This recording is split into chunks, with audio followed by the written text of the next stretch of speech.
Hello and welcome, and I'm going to start with a video insert already because I videoed most of it as I made this and then finally finished the box, which is obviously the first bit that you need to see.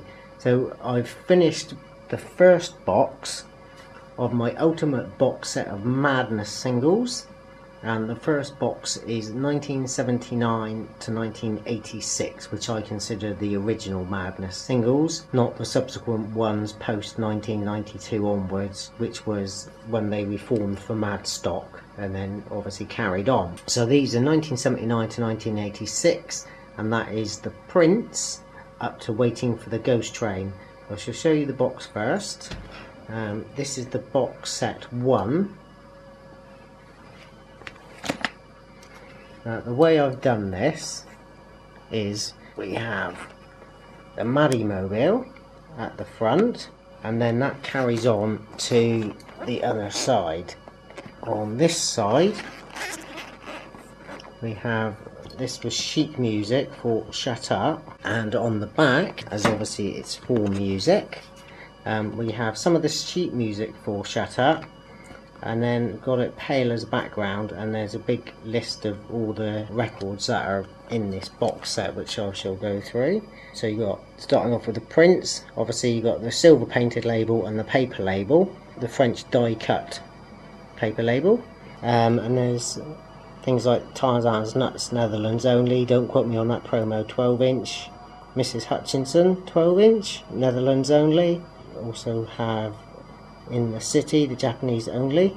Basically what's going to happen with this box set is the front, which is box set 1 obviously, will be marginally made smaller, and that will fit on this side of box set 2, and then this side will be marginally stretched, and that will become the front of box set 2. So each box set will have the Maddie Mobile going round, but they will literally continue as one big picture across both box sets. That does mean if I put the front of the car here, I shall be putting a different picture here, which will be in keeping because this is obviously the front of a piece of sheet music, and I do have the sheet music for Mad Not Mad album, so that will be the front on there, and one of the pieces of proper sheet music for Mad Not Mad will be on the back. So it'll have a picture of sheet music either end and the Maddie Mobile spanning both box sets. So that's the outside of the box, and because this one is quite tight with the amount of singles that are in here, I've made a little bookmark which I'm going to be using for box set 2 as well. The other box will have singles from The Harder They Fall up to, I think, Forever Young. Madness albums related, which would be The Madness and things like Fergal Sharkey, Listen to Your Father, which Carl wrote and Carl and Suggs did backing vocals for. Starvation, the Starvation single, which was technically in brackets two-tone all-stars. So there's going to be a few in the second box. So what I've done, because these are quite tightly packed in here, is I've made these little nutty bookmarks. This is for the second box set, but I was just seeing how they worked.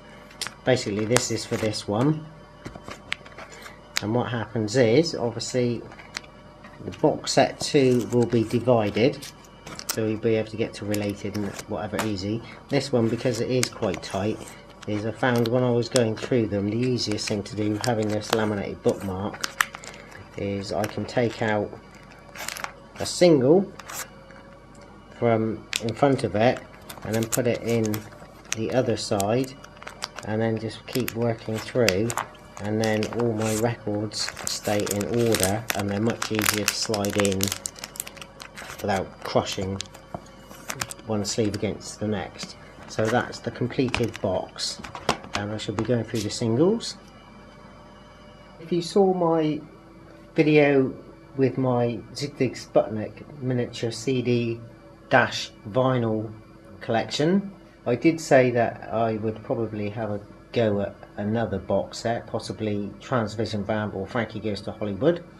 I decided that I was going to go with my Madness. I shall apologise because I've been gardening and I've been cutting holly bushes and rose bushes, so I'm very sunburnt and my arms are ripped to shreds.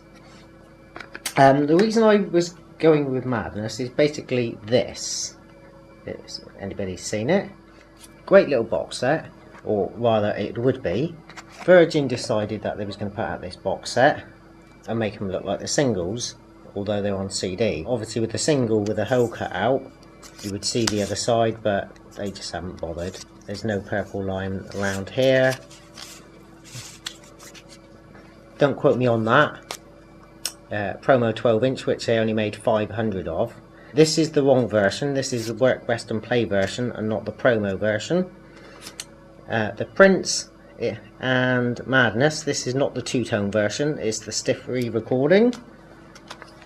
They have put 12-inch versions on with the singles, but they haven't put the 12-inch sort of reprise end of the 12-inch for One Step Beyond. They didn't bother with that. So all in all, a lot of this wasn't really happy with, but it looks quite nice. Obviously with the cardiac arrest, a bowler hat is a type of, which is obviously hat. When I get to it, although they've put the 12-inch on, it's got a completely different cover because it's a totally different crossword. So basically I thought I'll redo this and complete the rest of this because Virgin stopped doing it after volume 1. So you've got about a third of the singles done on CD as they were on vinyl, and there's a lot of inaccuracies. If you go to then what came out, which was the Salvo discs, all very nice, deluxe edition. I shall point out as I go through that these have quite a number of issues as well.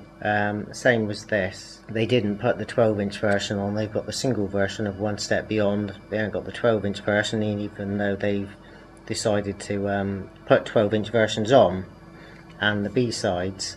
So there's no set that's complete and accurate. And these Salvo ones, now I have checked this. I did an audio analysis of these against the originals and the vinyl. The original CDs I would consider the Virgin ones.